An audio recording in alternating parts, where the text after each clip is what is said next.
معزز ویورز اور سبسکرائبرز کو کتاب دوستی ناتمام کا سلام سلام سلام۔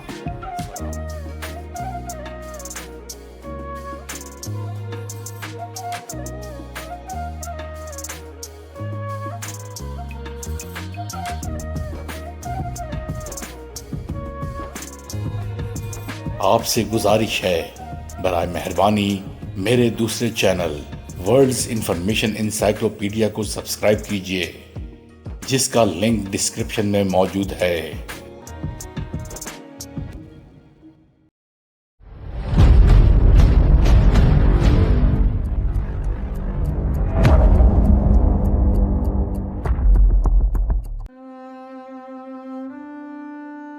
حضرت حسین بن منصور حلاج رحمت اللہ علیہ نے اپنے پیر و مرشد حضرت عمرو بن عثمان مکی رحمت اللہ علیہ کی اجازت سے عبادت اور ریاضت اور مراقبہ و مجاہدہ پوری حدت و شدت کے ساتھ شروع کر دیے، مگر آپ کے خیالات و گفتگو میں کوئی تبدیلی نہ آئی۔ انہی ایام میں ایک روز نامور صوفی حضرت عبداللہ مغربی رحمت اللہ علیہ اپنے مرید خاص حضرت ابراہیم بن شیبان رحمت اللہ علیہ کے ہمراہ حضرت عمرو بن عثمان سے شرف ملاقات اور نیاز حاصل کرنے کے لیے حاضر ہوئے، تو دونوں شیوخ نے مختلف دینی و فقہی مسائل پر کافی دیر تک سیر حاصل گفتگو کی۔ گفتگو کے اختتام پر حضرت عمرو بن عثمان مکی رحمت اللہ علیہ نے حضرت عبداللہ مغربی رحمت اللہ علیہ سے کہا، ادھر ایک نوجوان ہے جو دیکھنے سے تعلق رکھتا ہے، مجھے توقع ہے کہ تم اسے ضرور دیکھو گے۔ اس وقت وہ نوجوان جبل ابو قبیس پر بیٹھا ہے۔ حضرت عمرو بن عثمان رحمت اللہ علیہ کے مشورے پر حضرت عبداللہ مغربی جبل ابو قبیس پر تشریف لے گئے۔ اس وقت سورج کی حدت و تمازت کافی تیز تھی، کیونکہ دوپہر کا وقت تھا، مگر حضرت عبداللہ مغربی رحمت اللہ علیہ نے دیکھا کہ وہ نوجوان تپتے اور جلتے ہوئے پتھر پر بیٹھا تھا۔ اس کے چہرے سے پسینہ بہہ کر پتھر پر گر رہا تھا، اس کا تمام جسم دھوپ کی حرارت سے جھلس رہا تھا، مگر وہ خاموشی سے سر جھکائے اپنی مستی میں مست بیٹھا تھا۔ اس کی آنکھیں بند تھیں اور اسے دنیا و مافیہ کی کوئی خبر نہیں تھی۔ حضرت عبداللہ مغربی کے ہمراہ ان کے مرید خاص حضرت ابراہیم بن شیبان بھی تھے۔ حضرت عبداللہ مغربی کچھ دیر تک اس نوجوان کو غور سے دیکھتے رہے اور پھر اپنے مرید خاص سے کہا، ابراہیم بن شیبان آؤ یہاں سے واپس چلیں۔ حضرت ابراہیم بن شیبان نے حیران و پریشان ہو کر عرض کیا، یا حضرت اس قدر محنت و مشقت کر کے بڑی دقت کے ساتھ اس پہاڑ پر چڑھ کر یہاں تک پہنچے ہیں، مگر آپ نوجوان کو تھوڑی دیر دیکھنے کے بعد واپس چلنے کا کہہ رہے ہیں، کیا آپ نوجوان سے ملاقات نہیں کریں گے؟ حضرت عبداللہ مغربی نے اپنے مرید خاص حضرت ابراہیم بن شیبان سے کہا، ہم اس نوجوان سے ہرگز نہیں ملیں گے، کیونکہ یہ ملاقات کا اہل نہیں ہے۔ حضرت ابراہیم بن شیبان نے حضرت عبداللہ مغربی سے پوچھا، یا حضرت اس کی کیا وجہ ہے؟ کیا اس نوجوان نے کوئی غلطی کی ہے؟ حضرت عبداللہ مغربی نے فرمایا، تم دیکھ تو رہے ہو کہ یہ نوجوان خدائے بزرگ و برتر اور قادر و قدیر کے سامنے بہادری کا مظاہرہ کر رہا ہے۔ رب کریم نے سایہ اس لیے پیدا کیا ہے کہ انسان اس کے نیچے بیٹھ کر رب کائنات کی نعمت سے فیضیاب ہو، مگر یہ شخص رب رحمان کے لطف و کرم سے مستفید ہونے کی بجائے دھوپ میں بیٹھ کر اپنی جرأت و جسارت دکھا کر اپنی بڑائی دکھانا چاہتا ہے۔ یہ بات رب کریم کو پسند نہیں۔ تم دیکھنا اور میری یہ بات یاد رکھنا کہ رب العزت اسے ایسی آزمائش میں مبتلا کریں گے جسے یہ بہت مشکل کے ساتھ برداشت کرے گا۔ جبل ابو قبیس سے واپس لوٹنے کے بعد حضرت ابراہیم بن شیبان نے تجسس آمیزی کے عالم میں لوگوں سے دریافت کیا کہ یہ نوجوان کون ہے جو جبل ابو قبیس پر دہکتے پتھر پر بیٹھا دھوپ کی تمازت خوشی کے ساتھ برداشت کر رہا ہے۔ لوگوں نے بتایا کہ وہ نوجوان حسین بن منصور حلاج ہے، جو نہ صرف گفتگو عجیب کرتا ہے بلکہ افعال و اعمال کے حوالے سے بھی انفرادیت کا مالک ہے۔ اور وقت نے ثابت کیا کہ حضرت حسین بن منصور حلاج واقعی گفتار و کردار کے حوالے سے دوسرے اولیاء اللہ سے مختلف تھے۔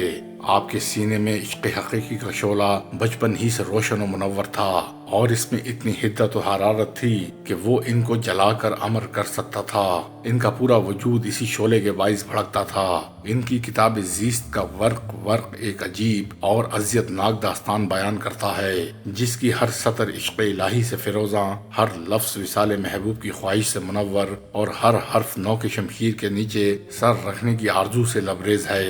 حضرت حسین بن منصور رحمۃ اللہ علیہ صوفیہ کرام اور اولیاء اعظام کی طویل تاریخ میں ایک متنازع عاشق کی حیثیت سے نمودار ہوئے۔ آپ کی سیرت و حیات اور افعال و کردار کے حوالے سے عوام و خاص میں دو گروہ پیدا ہوئے۔ ایک گروہ کا دعویٰ تھا کہ حضرت حسین بن منصور کی شخصیت ایک شعبدہ باز کی شخصیت کے مماثل تھی۔ انہوں نے اپنے چہرے پر ملمہ کاری کی ہوئی تھی اور عشق الہی کا محض دکھاوا کرتے تھے۔ ان کے آنسو محض ایک تماشا تھے، ان کی آہت نیم شب کے ایک فریب کے سوا اور کچھ نہیں تھی۔ انہوں نے عشاق الہی کی صف میں اپنے آپ کو شامل کرنے کے لیے مصنوعی لبادہ اوڑھا ہوا تھا۔ وہ ایک دنیا دار شخص تھے، اپنے آپ کو عشق الہی کا پروانہ ثابت کر کے عوام الناس کو اپنا گرویدہ کرنا چاہتے تھے۔ وہ لوگوں کے جذبات و احساسات سے کھیلنے کا فن جانتے تھے۔ وہ حقیقی طور پر کردار کے غازی نہیں تھے۔ انہوں نے اپنی سحر انگیز گفتار سے لوگوں کو دھوکہ دینے کی کوشش کی۔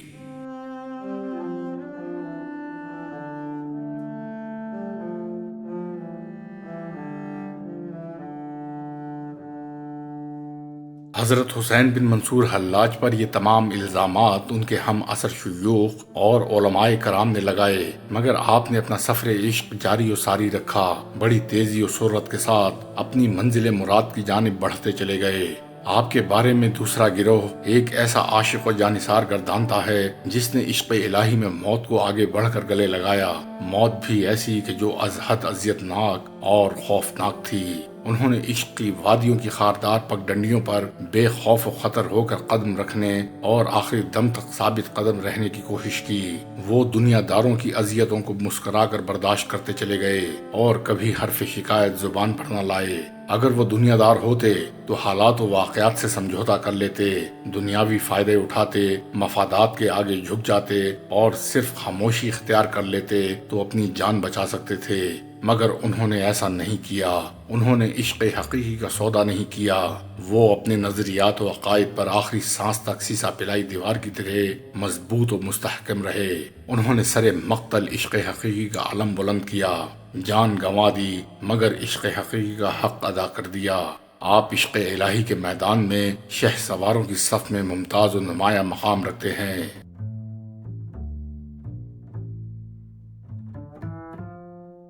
حضرت حسین بن منصور حلاج نے ایک منفرد اور مخصوص رویے کے ساتھ ایک معقول عرصے تک حضرت عمرو بن عثمان مکی رحمۃ اللہ علیہ کی منزہ و مطہر صحبت میں گزارا، شب و روز عبادت و ریاضت اور مراقبہ و مجاہدہ میں صرف کیے، مگر آپ کے مرشد و مربی حضرت عمرو بن عثمان مکی رحمۃ اللہ علیہ نے محسوس کیا کہ آپ کی جرت و بے باکی میں روز بروز کمی کی بجائے اضافہ ہوتا چلا جا رہا ہے۔ حضرت عمرو بن عثمان کو توقع تھی کہ ان کا عقیدت مند حسین بن منصور ان کی صحبت میں رہ کر اپنے بے باکانہ اور جرت مندانہ رویے میں تبدیلی لے آئے گا، مگر ان کی یہ توقع پوری نہ ہو سکی۔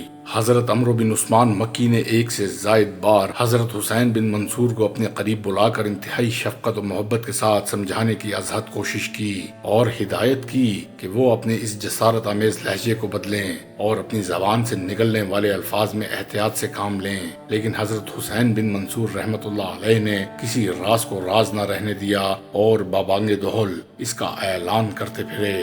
اس سے سننے والوں میں اضطراب اور اضمحلال پیدا ہوتا تھا۔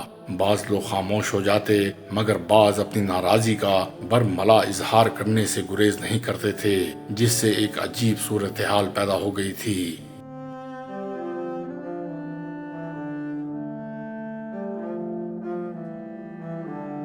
انہی دنوں حضرت حسین بن منصور حلاج کے علم میں یہ بات آئی کہ ان کے مرشد و مربی حضرت عمرو بن عثمان مکی کے پاس معرفت و تصوف کے موضوعات پر انتہائی نادر کتب کا ذخیرہ موجود ہے، جبکہ ان میں ایک مسودہ ایسا ہے جو انتہائی قیمتی اور نایاب اور بے نظیر ہے۔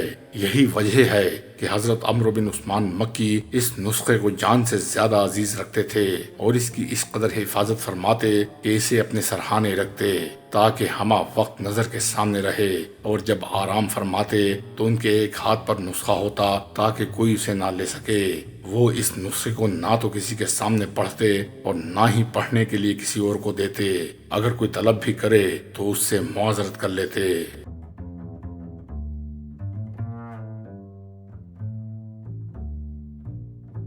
حضرت عمرو بن عثمان مکی کے اپنے نادر و نایاب مسودات کی حفاظت کے لیے اس قدر احتیاطی اقدامات نے حضرت حسین بن منصور کے تجسس اور جستجو میں اضافہ کیا، اور آپ نے مصمم ارادہ کر لیا کہ آپ ان مسودات کا ہر صورت مطالعہ کریں گے، چاہے اس کے لیے آپ کو کوئی بھی قیمت چکانی پڑے۔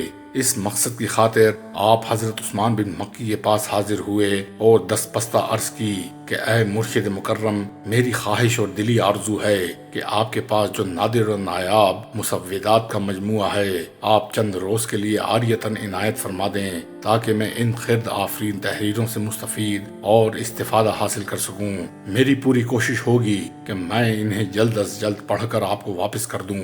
آپ کی کرم نوازی کا میں تا حیات ممنون اور شکر گزار رہوں گا۔ حضرت عمرو بن عثمان مکی نے فرمایا، حسین تمہیں بخوبی علم ہے کہ تم ابھی مبتدی ہو، تم ابھی علم کی اس منزل اور معرفت کے اس معیار تک نہیں پہنچے کہ تم ان نادر و نایاب مسودات کے مطالعہ کے حقدار بن سکو۔ جب تم اس مقام پر پہنچ جاؤ گے تو میں تمہیں بلا کر تمام مسودات تمہارے حوالے کر دوں گا۔ دوسرا یہ کہ تم کسی راز کو راز نہیں رکھ سکتے، اس لیے تمہیں رازوں سے بھرپور مسودات کیسے دیے جا سکتے ہیں؟ تم تو گلی گلی ان کا چرچا کرتے پھرو گے۔ پھر تمہارے یہاں آنے سے پہلے مجھے بخوبی علم ہے کہ تم ان نادر مسودات کو حاصل کرنا چاہتے ہو، اسی لیے میں نے ان کی حفاظت میں پہلے سے زیادہ احتیاط برتنا شروع کر دی ہے۔ مجھے توقع ہے کہ تم اس لا حاصل کی خواہش کو ترک کر دو گے اور اس حوالے سے کسی قسم کی کوشش نہیں کرو گے۔